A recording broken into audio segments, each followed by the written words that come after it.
بسم اللہ الرحمن الرحیم۔ السلام علیکم ورحمۃ اللہ وبرکاتہ۔ عابد راجہ چینل کی طرف سے آج میں اپنے دوستوں کو رسول اللہ صلی اللہ علیہ وآلہ وسلم کا ایک واقعہ بتاؤں گا۔ اس سے پہلے میں اپنے تمام دوستوں سے گزارش کروں گا کہ اس ویڈیو کو آپ نے آگے ضرور شیئر کرنا ہے۔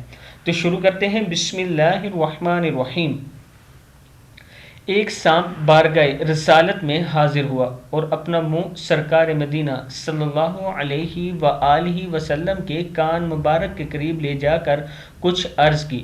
نبی اکرم صلی اللہ علیہ وآلہ وسلم نے فرمایا ٹھیک ہے، اس کے بعد وہ لوٹ گیا۔ حضرت جابر رضی اللہ تعالی عنہ کہتے ہیں کہ میں نے پیارے آقا سے اس کے بارے میں پوچھا تو فرمایا کہ یہ ایک جن تھا جس نے مجھ سے یہ درخواست کی کہ آپ اپنی امت کو حکم فرمائیں کہ وہ لد اور بوسیدہ ہڈیوں سے استنجا نہ کیا کریں، کیونکہ اللہ نے ان میں ہمارا رزق رکھا ہے۔ کتاب کا حوالہ یہ موجود ہے۔ پھر سن لیں۔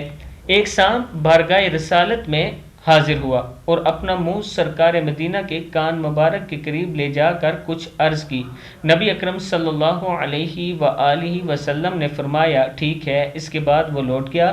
حضرت جابر رضی اللہ تعالی عنہ کہتے ہیں کہ میں نے پیارے آقا سے اس کے بارے میں پوچھا تو فرمایا کہ یہ ایک جن تھا جس نے مجھ سے یہ درخواست کی کہ آپ اپنی امت کو حکم فرمائیں کہ وہ لد اور بوسیدہ ہڈیوں سے استنجا نہ کیا کریں، کیونکہ اللہ عز و جل نے ان میں ہمارا رزق رکھا ہے۔ کتاب کا حوالہ یہ نیچے موجود ہے، آپ دیکھ سکتے ہیں۔ اس ویڈیو کو آپ دوستوں نے آگے ضرور شیئر کرنا ہے۔ السلام علیکم ورحمۃ اللہ وبرکاتہ۔